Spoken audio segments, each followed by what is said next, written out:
Pues yo fui en 2001 por primera vez al Amazonas, yo soy español, y en 2001 viajé por Ecuador y Perú, y en una de las últimas etapas de mi viaje fue en Pucallpa, en una comunidad indígena que se llama San Francisco de Yarinacocha.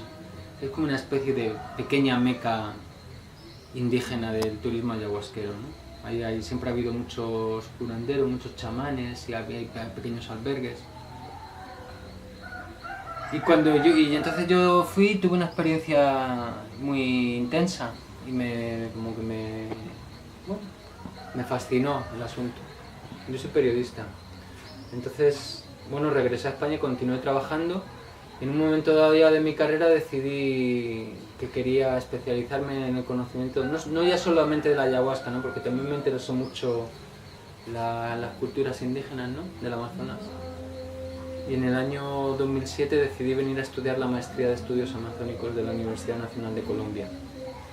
Y entonces no hice una investigación sobre la ayahuasca, eso no fue una investigación sobre la ayahuasca, aunque la mitad del tiempo del trabajo de campo, que fue un año, viví en la casa de este chamán con el que había tomado por primera vez en el año 2001. No sobre ayahuasca, sino para ver un poco cómo era la sociedad, ¿no? Entonces, bueno, como estaba allí en casa del chamán, pues, y él tenía un pequeño centro al que llegaban los turistas, pues entonces empecé a ver un poco el proceso. Y después, desde entonces he seguido investigando por mi cuenta en el mundo de la ayahuasca. Y he escrito un libro multimedia también. El libro se llama Ayahuasca, Iquitos y Monstruo Voraz. ¿Monstruo voraz? Monstruo Voraz. Capitalismo, si quieres llamarlo así, al consumismo, ¿no? Sí. Y habla un poco, y ese libro multimedia es precisamente sobre Iquitos y sobre toda esta occidentalización del ritual, etcétera, la creación de albergues, el aumento de la demanda, las plantas. Iquitos ha sido donde más he trabajado, que es el foco del turismo ayahuasquero.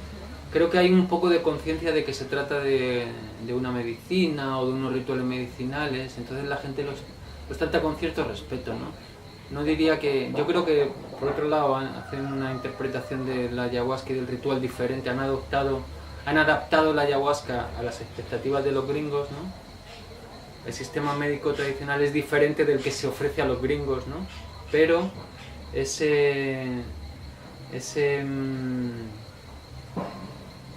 aún así, yo creo que los gringos, los extranjeros, van con bastante respeto a la ayahuasca, ¿no? La mayoría de la gente no va para tener una experiencia ahí de alucinar y como se tomaría cualquier otra droga recreativa en la ciudad, ¿no?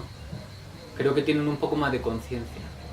Entonces tampoco, no voy a decir que me parezca mal ese uso, ¿no? Pero sí es cierto que hay una transformación y que no se usa como lo usan los indígenas. No hay tratamientos tradicionales para extranjeros.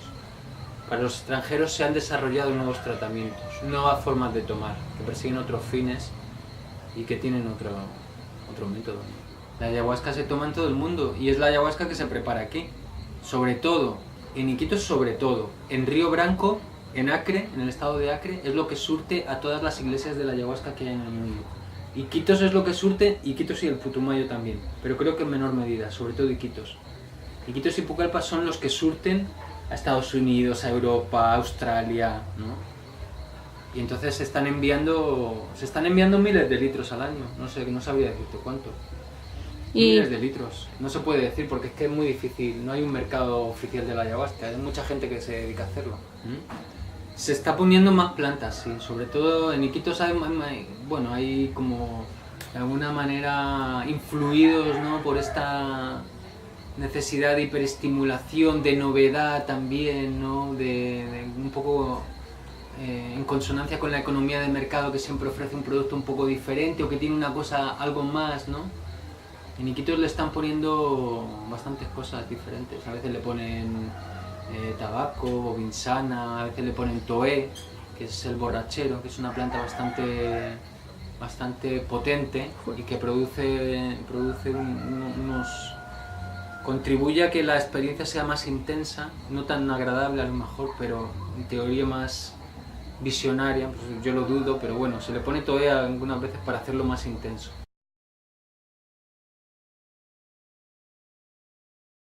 hay ayahuasca y va a seguir habiendo, porque hay mucha gente en Iquitos haciendo plantación, porque los paisanos se están yendo más lejos. No hay un problema de oferta.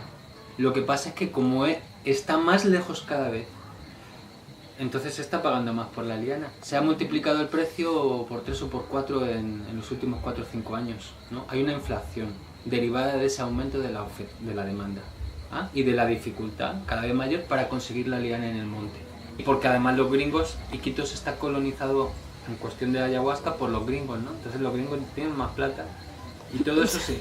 Porque no solamente son los gringos que van a tomar a Iquitos, sino que allí hay mucha gente que se dedica a preparar el remedio para enviarlo al extranjero. ¿Qué es lo que pasa en la ayahuasca?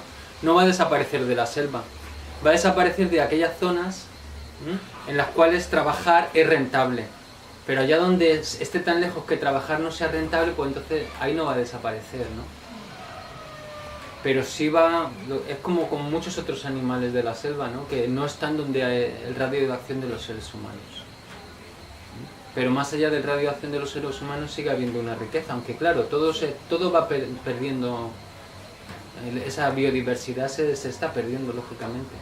Entonces cuando la gente va al bosque y corta una mata de ayahuasca, hay gente que incluso que tiene más conciencia de que se está acabando y siembra, pero esa mata que se siembra en el monte no crece, porque no recibe luz.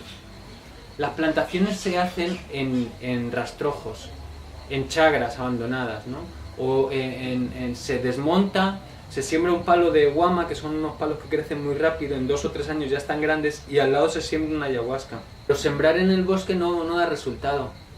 Entonces la gente puede resembrar, hay gente que lo hace, pero crece muy lentamente. Si crece, ¿no? Si prospera. Entonces va a desaparecer, ya está desapareciendo de muchas áreas extensas alrededor de Iquitos, en la zona de influencia del ser humano. Eso no significa que esté desapareciendo la selva peruana, porque hay lugares de la selva peruana a los que no es fácil acceder, a los que no es rentable acceder para conseguir la liana y venderla, porque si te tienes que andar 5 días monte adentro, pues entonces... Y luego cargar, ¿qué puedes cargar? 40, 50 kilos como mucho, pero es que 5 días cargando 50 kilos para que luego te den... No... Sí, por eso la gente está plantando, ¿no? Entonces no es si se va a extinguir o no, es si se va a convertir en un cultivo doméstico y va a desaparecer del bosque. Pues desaparecer del bosque, bueno, no sería descabellado pensar que en un momento dado esta moda de la ayahuasca, si se convierte en algo más masivo de lo que ya es, implique su extinción o su casi extinción dentro de la selva, como ha pasado con muchas otras plantas en la Amazonia. Vamos, no será la primera. Ha habido episodios de erradicación de plantas medicinales, por ejemplo en el siglo XIX la quinina o la quina, ¿no? Sí. Prácticamente en Colombia desapareció, porque era un medicamento para la fiebre, del que se hacía la quina, y se pagaba muy bien en Europa y desapareció. Se la erradicaron, la exterminaron. Con la ayahuasca va a pasar algo así, ¿no? O está pasando algo así. Pero bueno, ahora la gente está sembrando. Sí es cierto, creo que bueno, no se puede dar una norma porque no hay una ortodoxia en cuanto a la ayahuasca. Distintos grupos, distintos pueblos lo hacen de una manera o de otra, ¿no? Pero generalmente hay una preferencia por las lianas silvestres, mejor que por las plantadas. Sí.